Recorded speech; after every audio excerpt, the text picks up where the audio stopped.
განკითხვის ჯამი ეკლესიაში მამა გიორგის ხილაძის პირველი სატელევიზიო ინტერვიუ, რომელიც სასულიერო პირებს ამხელს. გამჭვირვალე და სამართლიანი არჩევნები 2020 წლისთვის რა გზავნილებით ჩამოვიდნენ ამერიკელი კონგრესმენები თავდაცვისა და უსაფრთხოების კონფერენციაზე.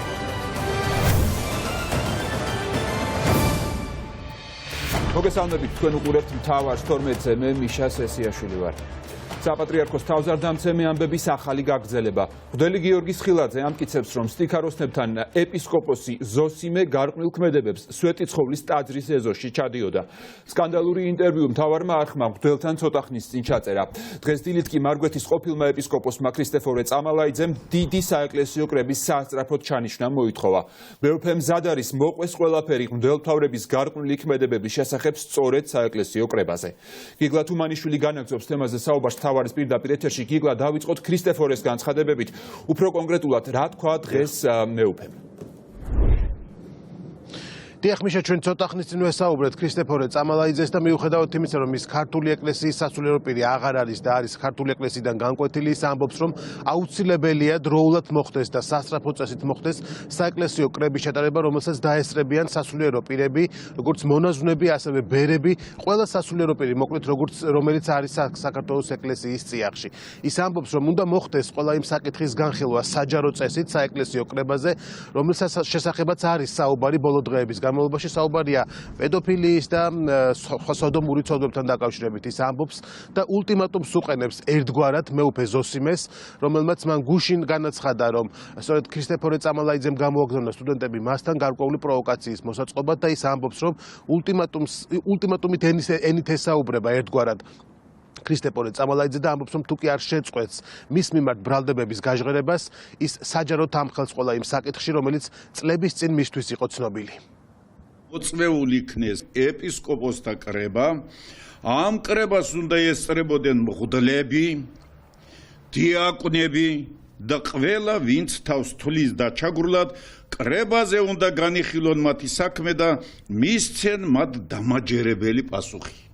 აი ეს დამაჯერებელი პასუხი არსად არ აჩან. როცა რომელიმე პიროვნება საპატრიარქოს თვალში არ მოსდის, ისინი მათ განჩინებები გამოაქვს ყოველგვარი ამ თითქოს დასაჯელი პიროვნებების დასწრების გარეშე, ესეთი რამე არსად არ ხდება, არც სასამართლოს პრაქტიკაში, სასამართლოების პრაქტიკა, არც ეკლესიურ პრაქტიკაში პირდაპირ გეუბნები უნდა დაესწრათ. ეს საეკლესიო კრებები კი არ ხდება, სინოდის კრება ხდება, სინოდის კრება, სინოდში მარტო სინოდის წევრები ესწრებიან. აი მათ გამოაქვთ განჩინებები, ყოველგვარი ესე იგი დაუსაბუთებელი, არ ყოველგვარი არგუმენტების გარეშე და ვისაც უნდა სჯიან, ვისაც უნდა ამართლებენ.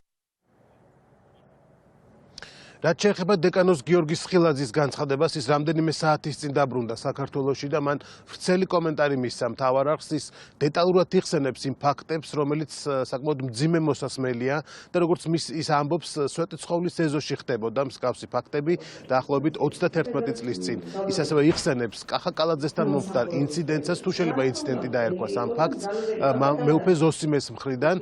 ის არა მალავს და ღიად აცხადებს, რომ სოდომურ ქმედებას ჰქონდა ადგილი ამ შემთხვევაში. სვეტიცხოვლის ეზოში მდებარე რეზიდენციაში ეწეოდა გარყვნილ მოქმედებებს. და მან ესეთი მოქმედება სცადა აი ამ ჩვენი სულიერი ძმის მიმართაც, სცადა როგორ აი პირდაპირ როიტყვიან, მაბატიეთ უხერხულია ამის თქმა, მაგრამ რექტორმა ასეთი არაწმინდა, ასე ვთქვათ, შეხებები დაუწყო და შემდეგ, ასე ვთქვათ, რა თქმა უნდა, საქმე ბოლომდე არ მიაყვანია, ისე როგორც სურდა იმ რექტორს.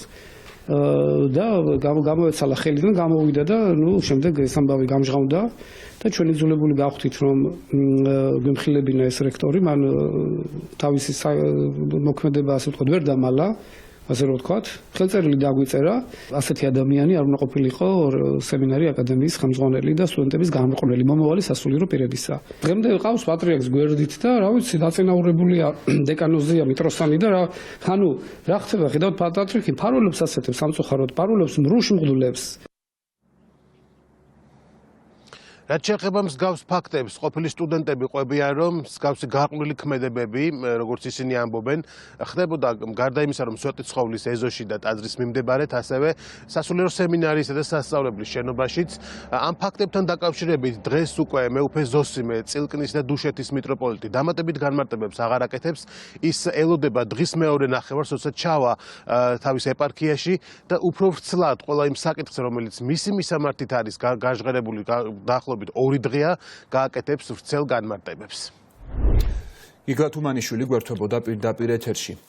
და უმძიმესი ბრალდებების ახალი სერია სინოდის სხვა წევრების მისამართით.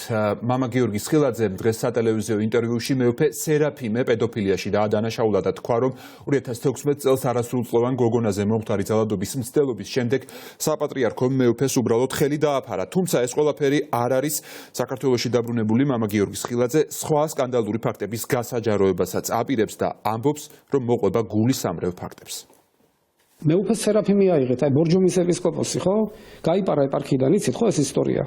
და სინოდში არის ჯდა ახლა ამ ბოლოს ხომაზე მეუფე პეტრე რო გამოვიდეს? გაიპარა, რატო გაიპარა? დიახ, კითხვა სწორედ ეს ხელმე დაუსვა, კითხვა, რატო წავიდა ჩვენგან, კაცი ამდენი ხანი ჩვენი მთავარი იყო და რატო წავიდა? ბრალი ედება პედოფილიაში. ერთ-ერთი ახალგაზრდა გოგონას დედამ ჩანაწერები ნახა შვილის შემთხვევით იმაზე ტელეფონზე, რომ ეს მიტროპოლიტი მსგავსო რაღაცებს წერდა. და დედამ ხმა ამოიღო, გავლენიანი ოჯახის ასე ვთქვათ შვილი იყო ეს და შედარებით და ვერ მიაჩუმათ ეს ასე ადვილად და ეს ეპარქიიდან გაიპარა არც დაბრუნებული ეპარქიაში. გეკითხებით, ახლა აცხადებს თითქოს ცილი დაწამეს. პატრიარქმა გაუშვა 1 წლით ათონის მთაზე. ვითომ მოსანანიებლად, მე 1 წლის მერე ჩუმად ჩამოიყვანა საქართველოში და გერმანეთისა და ავსტრიის ეპარქიაში დანიშნა ეპისკოპოსად და იქაურმა სამღვდელოებამ არ მიიღო და ამის მერე იძულებული გახდა თვითონვე თქვა უარი ამ სერაფიმემ გერმანიის ეპისკოპოსობაზე და გაუშვეს პენსიაზე, კაი სუყე პენსია დაუნიშნეს და სინოდი მე გამიკვირდა სინოდის წევრად რაღა უნდა იმას პენსიაზე ხო გავიდა რა. სინოდზე იჯდა. მხარს დავუჭერთ იმ ძალას, რომელიც 2020 წლის არჩევნებზე გაიმარჯვებს და ამორჩევლის ნდობას მოიპოვებს. სწორედ ამ გზავნილით ჩამოვიდა ამერიკელი კონგრესმენების ჯგუფი ბათუმში უსაფრთხოებისა და თავდაცვის საერთაშორისო კონფერენციაზე. კონგრესმენების თქმით, მომდევნო არჩევნები ქვეყანაში თავისუფალ და დემოკრატიულ გარემოში უნდა ჩატარდეს. უფრო კონკრეტულად კონფერენციის მიმდინარეობის შესახებ კი ნინო სამყურაშვილი მოგვიყვება, რომელიც ბათუმიდან უერთდება მთავარის ეთერს. ნინო, კიდევ რა განცხადებები კეთდება დღეს ბათუმში, სადაც უსაფრთხოების კონფერენცია იმართება. დღეს მიშა ბათუმში თავდაცვისა და უსაფრთხოების კონფერენციაზე კეთდება ხმაურიანი განცხადებებით, როგორც პრეზიდენტმა, ასევე დღეს პარლამენტის თავმჯდომარემ გაიმეორეს ის გზავნილები, რაც ჰქონდა რამდენიმე დღის წინ საპატრიარქოსთან დაკავშირებით საქართველოს პრემიერ-მინისტრს გიორგი გახარიას. დღეს პარლამენტის თავმჯდომარე ამბობს იმას, რომ საპატრიარქოში განვითარებული პროცესების უკან დგანან ის ძალები, რომლებიც 20 ივნისის პროცესებს პირადად ხელმძღვანელობდნენ, სავარაუდოდ, ასეთი რამ თქვა არჩილ თალაკვაძემ, რომ ასეთი ძალები დგანან, მაგრამ მან უფრო მეტი დაკონკრეტება დღეს აღარ ისურვა, რაც შეეხება პრეზიდენტს. პრეზიდენტიც დღეს ლაპარაკობდა იმაზე, რომ ის რაც მოხდა საპატრიარქოში რამდენიმე დღის წინ მეუფე პეტრეს სკანდალური განცხადება, ეს ყველაფერი არის დესტრუქცია. ეს იყო ერთ-ერთი მცდელობა ქვეყნის დესტაბილიზაციის, რომელსაც საზოგადოებამ უპასუხა ღირსეულად და ეს არის ძალიან მნიშვნელოვანი. გამოძიება არა ვარ მე, მაგრამ ვიცი მე შედეგი, რომ ეს არის მცდელობა დესტაბილიზაციის იმ მომენტში, როცა ეს ქვეყანა მიდის წინ და ძალიან მნიშვნელოვანი არის, რომ ჩვენ მით უმეტეს როცა ვამზადებთ მომავალ წელს არჩევნებს, რომ ეს სტაბილურობა, რომელიც არის საქართველოსთვის ერთ-ერთი ყველაზე ძლიერი კოზირი არავისგან არ იყოს. პატრიარქს და ეკლესიას აქვს ჩვენი ძლიერი მხარდაჭერა. არ გამოურიცხავ, რომ ამ პროცესების უკან დგანან იგივე ადამიანები, ვინც წინა შემთხვევებში იყვნენ იმ არეულობების უკან, იყვნენ ასევე პარლამენტზე მიტანილი ძალადობრივი შეტევის უკან და პარლამენტის დისკრედიტაციის უკან, ვინაიდან საერთო ხაზი, რაც აქ იკვეთება, არის ის, რომ ქვეყანაში იმ მთავარი ინსტიტუტების დისკრედიტაცია და მთავარი ინსტიტუტების წინააღმდეგ შეტევის მიტანა აერთიანებს ამ მოვლენებს. ჩემის დაკვირვებით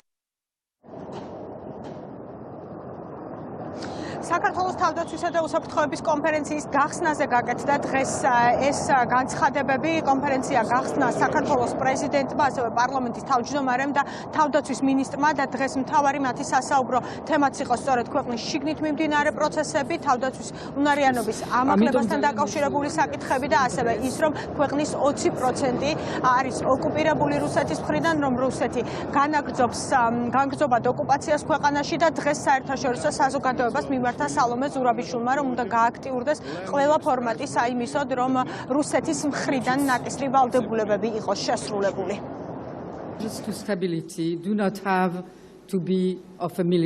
სტაბილურობის გამოწვევები არა მარტო სამხედრო ხასიათისაა. ჩვენ ვხედავთ, როგორ ემუქრება დეზინფორმაცია, ცილისწამება და ცრუ ინფორმაცია საზოგადოების ფუნდამენტს.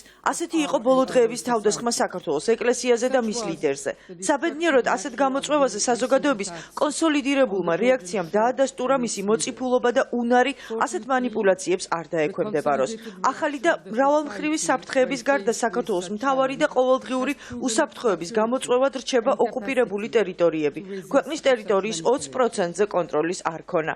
ეს ოკუპაცია ნიშნავს რუსეთთან მუდმივ დაძაბულობას, დაუსრულებელ ინციდენტებს, რომლებიც შეიძლება გადაიზარდოს უფრო სახიფათო სიტუაციაში.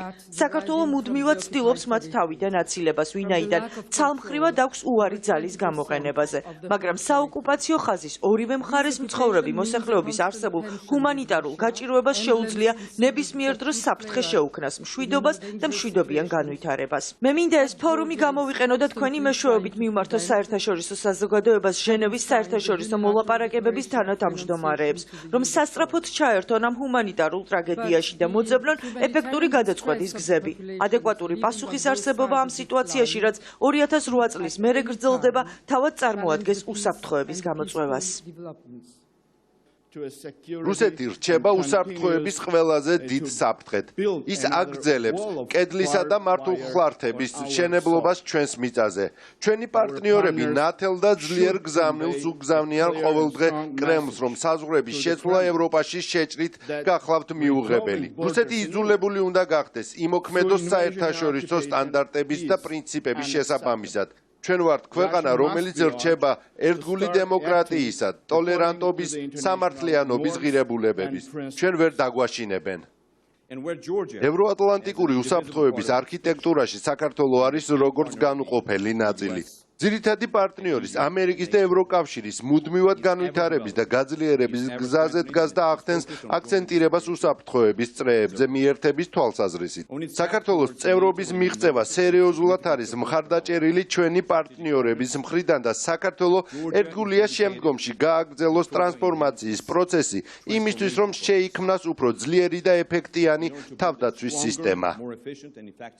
თავდაცვისა და უსაფრთხოების კონფერენციას ესწრება კონგრესმენი ადამ კინზინგერი, რომელიც შეგახსენებთ იმას, რომ არის ორპარტიული საქართველოს მხარდამჭერი აქტის ერთ-ერთი მთავარი ავტორი და შემოქმედი. დღეს ადამ კინზინგერმა კიდევ ერთხელ საქართველოს ტერიტორიული მთლიანობისა და სუვერენიტეტისადმი გამოხატა მხარდაჭერა და კონგრესმენმა ისაუბრა ასევე 2020 წლის საპარლამენტო არჩევნებთან დაკავშირებით. კონგრესმენი გამოთქვამს იმედს, რომ საქართველოში სამართლიანად და გამჭვირვალედ ჩატარდება საპარლამენტო არჩევნები და ამერიკის შეერთებული შტატები ქვეყნის მთავარი სტრატეგიული პარტნიორი მხარს დაუჭერს იმ პარტიას და იმ ძალას, რომელიც ამომრჩეველთა ხმების უმეტესობას მიიღებს.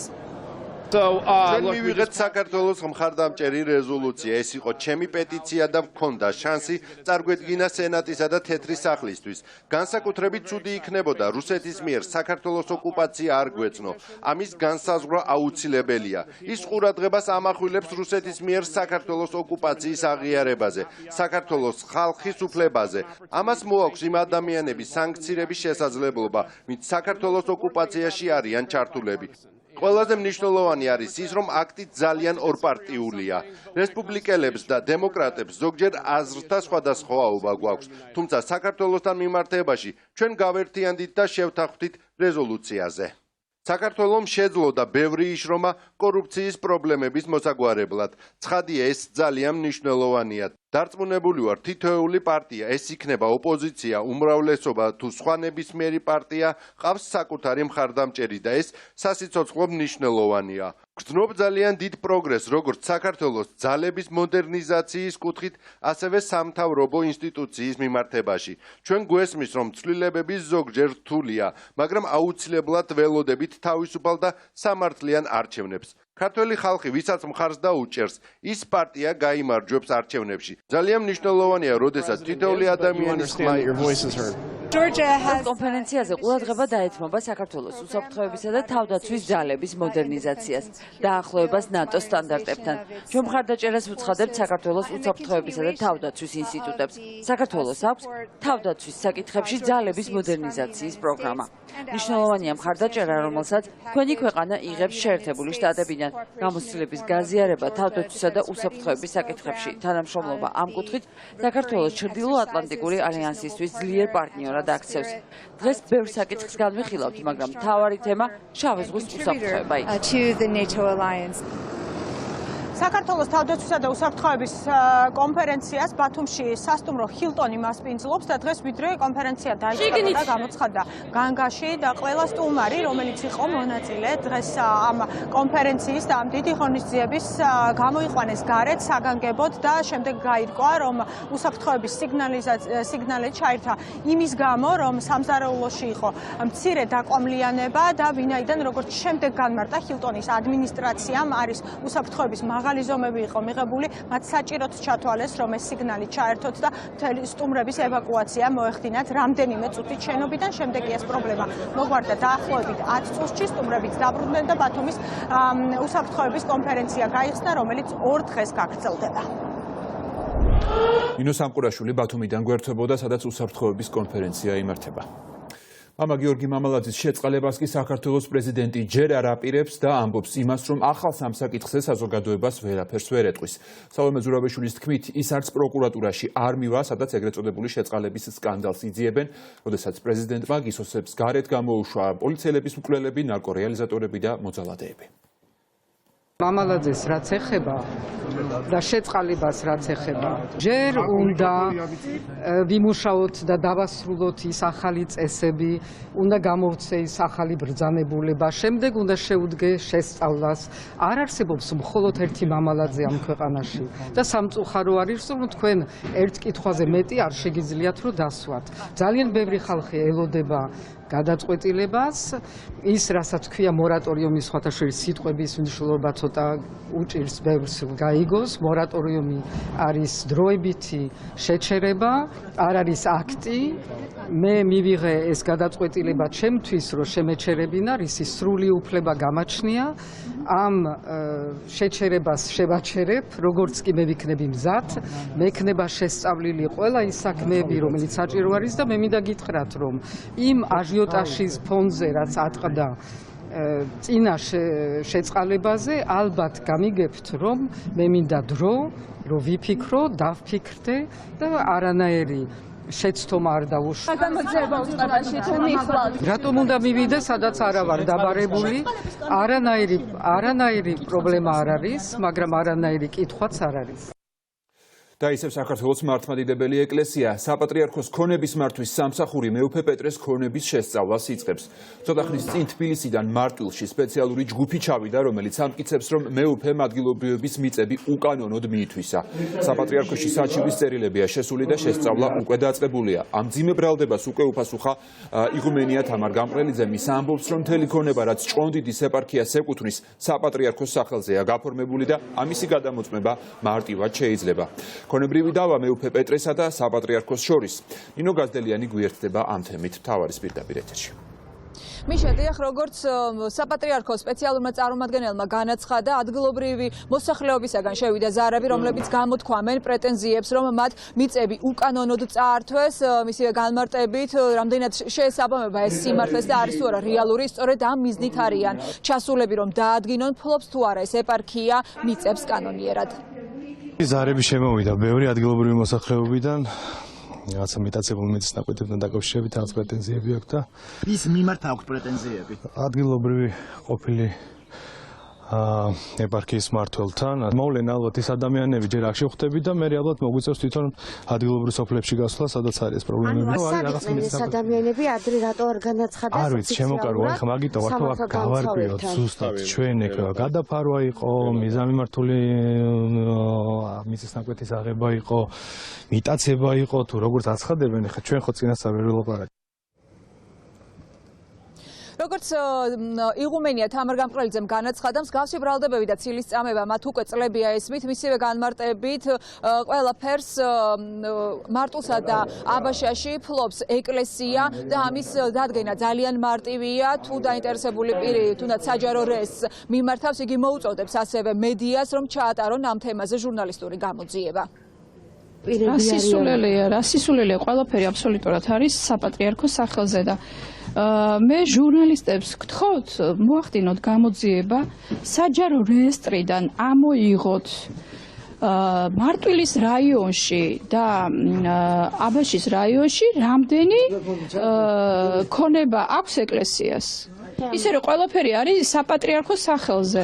ფიქრობ თუ არა ეხა სუსი არის რომ მოქმედებს ინფორმატების მოძიება უნდა და ის ნაკვეთები კიდევ ერთხელ გეუბნევით რომ წლებია ჩვენ შეჩვეული ვართ ესე თავდასხმებს დაქირავებული ადამიანები ძირითადად აი ესე ობიექტივთან ძირითადად ობიექტივია ტელევიზია არაქართული და მე პირდაპირ ვაცხადებ რომ ტერი თავისი ქვეყნის იქ მიდიოდნენ ეს ადამიანები და აჟღერებდნენ ამ ცილის წამებებს ისე რომ ყველას შეგიძლიათ თუნდაც მეუფის ძალიან ეს ხო ყველაფერი საჯაროა ნახოთ ამოიღეთ მეუფის ქონება რა არის ხო ეს ძალიან ისა მარტივია თბილისიდან ჩასული სპეციალური ჯგუფი, რომელმაც უნდა დაადგინოს, რამდენად კანონიერად ფლობს ეს ეპარქია მიწებს ამ წუთებშიც მუშაობს. ისინი გეგმავენ, რომ შეხვდნენ ადგილობრივებს და პირადად მათგან მოისმინონ ინფორმაცია. თავად ეპარქიის ქონების გადმობარების პროცესი კი უკვე რამდენიმე დღეა მიმდინარეობს. ნინო გაზდელიანი საუბრობდა ქონებრივი დავის შესახებ, პრეტენზიების შესახებ, რომელიც საპატრიარქოს მეუფე პეტრესთან აღმოაჩნდა. გავლენიანი საერთაშორისო ორგანიზაციის დასკვნებს კი საქართველოს ხელისუფლება მხოლოდ ნაწილობრივ ეცნობა და კითხულობს მხოლოდ იმ ფრაგმენტებს, რომელიც მისთვისაა მისაღები. Freedom House-ის კვლევაში ნათქვამია, რომ დემოკრატია საქართველოში განიცდის სტაგნაციას, ანუ ვერ ვითარდება და რომ პოლიტიკურ პროცესებს რეალურად მართავს ოლიგარქი. თუმცა მაია ცკიტიშვილი, ინფრასტრუქტურის მინისტრი, ამგვარ შენიშვნებზე ყურადღების გამახვილებას საჭიროდ არ თვლის, მხოლოდ მთავრობის მიღწევებზე ისაუბრობს პარლამენტის თავმჯდომარეც. Freedom House-ის ანგარიშზე უნდა კითხოთ, თუ შეიძლება გუშინ გამოქვეყნდა ეს ანგარიში და საუბარია, რომ ზუსტად ესე არის ციტირება, რომ ქვეყანა, სადაც დემოკრატია სტაგნაციას განიცდის და პოლიტიკურ პროცესებს მართავს ოლიგარქი. თქვენ თუ ეთანხმებით ამას და ზოგადად როგორ შეაფასებით ასეთი გამოცემისგან ასეთ შეფასებას? მე ამ შემთხვევაში Freedom House-ის სხვა შეფასება ვიცი, რომელიც ამ შემთხვევაში საუბრობს ბევრად უფრო მეტგამჭვირვალე სისტემებზე, თუნდაც ინტერნეტის რეალობის შეფასებაზე და სხვა დემოკრატიულ პროცესებზე, რომელიც არის. მე ესეთი დეტალურად არ წამიკითხავს ძალიან ეჭვს გამოვთვალ თქვენის ნებართვით, თუმცა არ წამიკითხავს, მაგრამ ეს მეტყველებს იმაზე, რომ სამწუხაროდ ყოველთვის ზუსტად არ ხდება საქართველოსთან ინფორმაციის მიტანა ჩვენ პარტნიორებთან. ბიძინა ივანიშვილი არის მმართველი პარტიის თავმჯდომარე და დასავლეთ და აღმოსავლეთ ევროპის ქვეყნებშიც მმართველი პარტიის თავმჯდომარეები არიან ჩართული ჩვეულებრივ პოლიტიკურ პროცესებში, ამაში არაფერი ანტიდემოკრატიული არ არის და არაფერი არაფორმალური არ არის. მაჩანა შენგელია საქართველოს წინააღმდეგ ზუგდიდის მე-6 საჯარო სკოლის გარდაცვლილი დირექტორის შვილი სტრასბურგში მიდის. შენგელიას თქმით, ადამიანის უფლებათა ევროპული სასამართლო ერთადერთი გამოსავალია მას შემდეგ, რაც სამართალი საქართველოში ვერ იპოვა და ყველა საგამოძიებო უწყება მია კერზაიას რეპრესიის ფაქტზე თვალის დახუჭვა გადაწყვიტა. რა ეტაპზე ასარჩელი, რომელსაც მაჩანა შენგელია სტრასბურგში შესატანად ამზადებს, თათია წოწონავა განაგრძობს თემაზე საუბარს. დიახ, სარჩელი ადამიანის უფლებათა ევროპულ სასამართლოში უკვე დარეგისტრირდა და ახლა ორთვიანი ვადა აქვს დაახლოებით სტრასბურგის სასამართლოს, რომ იმსჯელოს ამ სარჩელის დასაშვებობაზე, რაც შეეხება იაკერზაიას გარდაცვალებას. უკვე 1 წელი გავიდა მისი გარდაცვალებიდან და ამ დრომდე ბაჩანა შენგელი ამბობს, რომ მან ვერ იპოვა სამართალი ქვეყანაში და მიუხედავად იმისა, რომ თავის დროზე 11-მა ევროპარლამენტარმაც მიმართა მაშინდელ პრემიერ-მინისტრს მამუკა ბახტაძეს ამ საკითხის გამოძიების მნიშვნელობასთან დაკავშირებით, ამ დრომდე ეს საქმე არ არის გამოძიებული ქვეყანაში და სწორედ ამიტომ ბაჩანა შენგელი ამბობს, რომ ახლა ადამიანის უფლებათა ევროპულმა სასამართლომ უნდა დაადგინოს ჭეშმარიტება იაკერზაიას გარდაცვალების საქმეზე. ჩვენ არც ერთი დოკუმენტის ასლი არ მოგცეს, არც ერთი ჩვენი შუამდგომლობა არ განუხილავთ და პრაქტიკულად მოგვიწია აი ესე მოპოვებული გარედან რაღაც არასამთავრობო ორგანიზაციების დახმარებით, სახალხო დამცველის დახმარებით მოპოვებული დოკუმენტაციის საფუძველზე შეგვექმნა ეს არჩელი. ბუნებრივია ეს ართულებს ზოგადად ამ ბრძოლის გზას, მაგრამ ჩვენ იმედი გვაქვს, რომ ადამიანის უფლებათა დაცვის ევროპული სასამართლო დაინახავს იმ უპრეცედენტო ზეწოლას, რაც იყო 2018 წლის საპრეზიდენტო არჩევნებზე ძალადობას, რომელსაც მოყვა ადამიანის გარდაცვალება. ამ საქმეს ყავს დამნაშავე გიორგი გახარია და ყავს დამნაშავე ასევე მიხეილ ბატიაშვილი და შესაბამისად იმ პირობებში, როდესაც სახელმწიფოს პირველი პირები არიან დანაშაულში მხილებული და ეჭმიტანილი, ეს ადამიანები ბუნებრივია ყველა ძალას მიმართავენ იმისთვის, რომ არ დადგეს სამართალი ამ ქვეყანაში. სარჩელში დასაბუთებული არის, რომ მოხდა სიცოცხლის უფლების დარღვევა, თუმცა იმავდროულად ჩატარებული გამოძიება ეფექტური არ იყო. ხოლო დისკრიმინაცია, რაც ხორციელდებოდა თავიდანვე, იყო გამოწვეული პოლიტიკური ნიშნით. ვფიქრობთ, რომ არის სარჩელი დასაბუთებული, მოყვანილი არის სათანადო პრეცედენტები, იგივე ადამიანის უფლებათა ევროპული სასამართლოდან და დარწმუნებული ვართ, რომ წარმოებაში მიიღებს და განიხილავს. დიახ, ახლა ჯერი არის ადამიანის უფლებათა ევროპულ სასამართლოზე. ბაჩანა შენგელია კი ამბობს, რომ ის ბრძოლას გააგრძელებს მანამ, სანამ იაკერზაიას გარდაცვალებასთან დაკავშირებით სიმართლე დადგენილი არ იქნება და კონკრეტული პირები, მათ შორის მაღალჩინოსნებიც არ იქნებიან დასჯილი.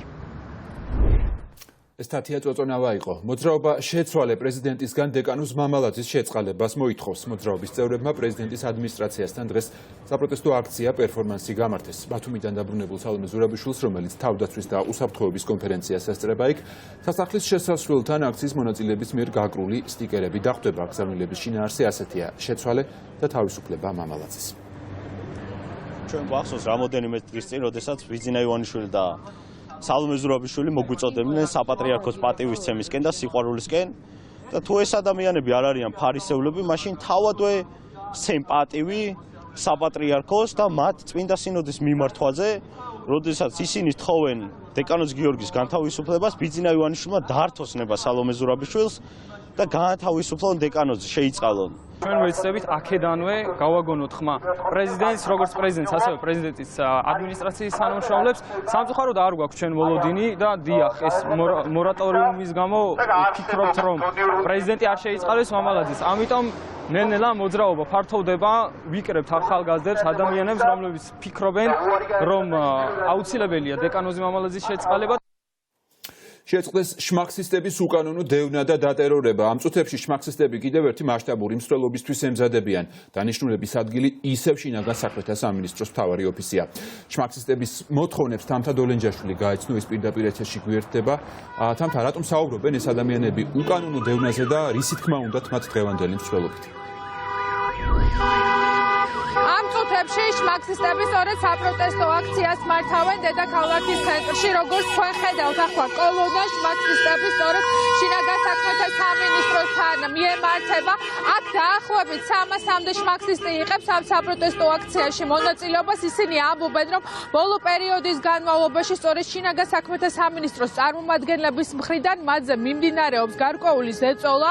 ისინი ცდილობენ, რომ კანონის არცოდნაში გამოიჭირონ სწორედ შმაქსისტები და ასევე მათი მათი მოსწავლეები, როგორც შმაქსისტები ჩვენთან საუბარში განმარტავენ, პატრულის ეკიპაჟი მათ ძალიან ხშირად აჩერებს, ხშირ შემთხვევაში გადმოყავთ მოსწავლე, ელაპარაკებიან ამ მოსწავლეს და სწორედ ზეწოლის შედეგად ხდება ის, რომ მათ უწერენ ჯარიმებს. თუმცა ჯარიმების რაოდენობა საკმაოდ მცირე არის, დაახლოებით საერთო ჯამში მას შემდეგ, რაც ეს მოძრავი სასწავლო ცენტრი ამოქმედდა, 20-მდე ჯარიმა აქვს მიღებული სწორედ შმაქსის პედაგოგებს. სამი მოთხოვნის გარშემო არიან ისინი დღეს გაერთიანებულები. პირველი ეს არის ის, რომ გაუქმდეს ტაქსების რეფორმა, ასევე გაუქმდეს ყველა ის ჯარიმა, რომელიც მათ გამოუწერეს საპატრულო ეკიპაჟებმა და ასევე მესამე და ყველაზე მნიშვნელოვანი მოთხოვნა ეს არის ის, რომ შეწყდეს ზეწოლები შინაგან საქმეთა სამინისტროს წარმომადგენლების მხრიდან. როგორც ახლა თქვენ კადრში ხედავთ, დავით ახალაძე, ჩემი ოპერატორი, გაჩვენებთ იმ კადრებს, რაც ახლა რესპუბლიკის მოედანზე ხდება. სწორედ, ძალიან ბევრი არის შმაქსისტების რაოდენობა. რესპუბლიკის მოედანზე, როგორც გითხარი, დაახლოებით 300-მდე შმაქსის პედაგოგი არის შეკრებილი იმისათვის, რომ შინაგან საქმეთა სამინისტროს წარმომადგენლებს, უფრო კონკრეტულად კი საპატრულო ეკიპაჟებს კიდევ ერთხელ უთხრან, რომ აღარ მოხდეს ზეწოლები მათი მისამართით. ისინი ახლა დაიძრენ სწორედ შინაგან საქმეთა სამინისტროს შენობასთან. ორთაჭალაში გაიმართება საპროტესტო აქცია და ამ საპროტესტო აქციაში სწორედ ეს შმაქსის პედაგოგები მიიღებენ მონაწილეობას. მასწავლებლები ვართ, ჩვენ არა ვართ ტაქსი, ჩვენ ვართ შმაქსი, რომელიც ვაწარმოებთ თავისუფალ თემაზე საგანმანათლებლო საუბარს ვეწევით მოსწავლეებთან, მაგრამ ეს პატრულის თანამშრომლები ხო აბნევენ. ეუბნებიან თქვენ ტაქსიზე ხართ, რამდენი სიხდით მგზავრობაში, A პუნქტიდან B პუნქტში გადაადგილებით ვარ. აგერ საბუთები მეუთხარი შევყევი მანქანაში, თავი ამოვიღე, გავიხედე, მეორე მივიდა იქედან ამ მხრიდან რა. გზავს ეკითხება. სად ჩაჯექიო რა ტერიტორიაზეო, ისის ტერიტორიაზე ჩავჯექიო, სად მიბრძანდებითო? რა მნიშვნელობა აქვსო მაგასო სად მიბრძანდებიო? თუ გაინტერესებსო თანხასაც არ ვიხდიო. ჩვენ ვინც გვაჩერებს გზავრი, იცის რომ ჩვენ ვართ შმაქსი პედაგოგები და ჯდება. ვისაც არ აწყობს, არ გვაჩერებს, არ ჯდება. აგვანებონ თავი რა და ჯარიმები ჩვეულებრივად ჩამოწერონ რა. მე მაგალითად დამაჯარიმეს. ზეწოლა მძღოლებს რა და ფსიქოლოგიურად ზეწოლას ახდენენ გზავრებსაც. დღეში 5-7-ჯერ აჩერებენ შმაქსისტებს და დაკითხვებს უწყობენ, თან აკაჩავებენ ხშირ შემთხვევაში ცალკე შმაქსის ლექტორებს, ცალკე მოსწავლებს და ეგ არის პრობლემა. ვერ შეიგნეს, რომ ეს არის საგანმანათლებლო პროექტი. ჩვენ უკვე 3 ქალაქში ვართ, საქართველოში, თბილისში, რუსთავში და ქუთაისში ჩვენად მუშაობთ და მათ შორის გვაქვს მოლაპარაკები ერთ-ერთ ამერიკულ კომპანიასთან, რომელიც უახლოეს დღეებში საავადოდ შეიძენს შმაქსს როგორც პროექტს. ამიტომ მოთხოვნები გვაქვს იგივე, ერთი რომ შეეშვან შმაქსებზე ნადირობას, არანაირი უფლება არ აქვს, რომ აჩერებდნენ დღეში რამდენჯერმე და დაკითხვებს უწყობდნენ. მეორე გააუქმო ყველა ის ჯარიმა, რომელიც გამოწერეს 1 ოქტომბრის შემდეგ და მესამე საერთოდ გააჩერონ ეს ეგრეთ წოდებული ტაქსების რეფორმა, რომელიც გამოიწვია ყველაფერი ეს. დიახ, როგორც ხედავთ, უკვე კოლონა შმაქსისტების სწორედ შინაგან საქმეთა სამინისტროს ცენტრალურ შენობასთან დაიძრა ორთაჭალაში იმისათვის, რომ გააპროტესტონ ზეწოლები სწორედ მათი მისამართით. მე ველოდები ახლა მიშა შმაკს, რომელიც მოვა და წაგვიყვეთ საპროტესტო აქციაზე. ამთადოლენჯაშვილი საუბრობდა შმაქსისტების პროტესტის დამსვლელობის შესახებ. ავტოსაგზაო შემთხვევა მოხდა სოფელ გამარჯვებასთან მარტყოფის გზაზე. ერთმანეთს 2 მანქანა შეეჯახა და ორივე მათგანს ცეცხლი გაუჩნდა. ამჟამად ხანძარი ლიკვიდირებულია, 2 დაშავებული კი რუსთავის საავადმყოფოშია გადაყვანილი. ყურძნის დაბალი ფასი, მოუწესრიგებელი ინფრასტრუქტურა და გაზრდილი სიღარიბე ეს არის პრობლემები, რაც სოფელ შილდასა და ჭიკაანის მოსახლეობას აწუხებს. ადგილობრივ მაცხოვრებლებს ერთიანი ნაციონალური მოძრაობის თავმჯდომარე გრიგოლ ვაშაძე და პარტიის სხვა ლიდერები შეხვდნენ, როგორც ოპოზიციაში აღნიშნავენ, მათ უკვე დაიწყეს 2020 წლის წინასაარჩევნო კამპანია და მათი პროგრამაც სწორედ მოსახლეობის მოთხოვნილებებზე იქნება მორგებული. 7 წელი გავიდა, რაც ის დაჯგუფება, რომელსაც თავისავს ქართულ ოცნებას ეძახის ხელისუფლებაში მოვიდა. გადაიბარეს თითქმის 13 მილიარდიანი ბიუჯეტი, გადაიბარეს 3 მილიარდი ნაღდი ფული, რომელიც ხელისუფლების ანგარიშებზე იდო და 30 მილიარდიანი ეკონომიკა. ერთადერთი მიღწევა, რაც ამ პერიოდში აქვს, ეს არის 54%-ით პირდაპირ ინვესტიციების, უცხოური ინვესტიციების ვარდნა, გაუბედურებული ლარი, რომელიც იატაკზე აგდია და სულს ღაფავს, უმუშევრობა საქართველოს მოქალაქის მოთმინების ფიალა არის ავსებული და კინწის ხრით გაყარისხამად არჩევნების გზით მშვიდობიანად 2020 წელს. ყველაფერს გააკეთებს ნაციონალური მოძრაობა და გაერთიანებული ოპოზიცია, რომ კრიმინალური დაჯგუფების თარეში საქართველოში შეწყდეს. ისე როგორც მთელ საქართველოში, სოფელ შილდაშიც ხალხი აბსოლუტურად მიტოვებულია ხელისუფლებისაგან. ხელისუფლება არის სხვაგან და რეალურად ხალხი არის გაჭირვებაში და ერთი დღე არ ყოფილა უკანასკნელი წლების განმავლობაში, რომ ხელისუფლებას ეზრუნა ადგილობრივი მოსახლეობის პრობლემებს. და ბოლოს სპორტი გოგა ბითაძე კვლავ ინდიანა პეისერსის ძირითად ხუთეულშია. ამერიკის ნაციონალურ საკალათბურთო ლიგის რეგულარული სეზონის მეშვიდე ტურში ინდიანა პეისერსის სტუმრად შარლოტ ჰორნეტსთან 122-120 დამარცხდა. ბითაძე შევიდა 31 წუთზე მეტი ითამაშა საბოლოო ჯამში. ის ანგარიშზე 6 ქულა, 11 მოხსნა, 4 პასი და 4 ბლოკია. ის ბლოკის მხრივ საუკეთესო იყო. სამწუხაროდ საქართველოს ნაკრების ცენტრს თამაშის დატოვება კვლავ 6 პერსონალური შენიშვნის გამო მოუწია. ინდიანა 3 მოგებით აღმოსავლეთ კონფერენციაში მე-9 ადგილზეა და 8 ნოემბერს ვაშინგტონს უმასპინძლებს.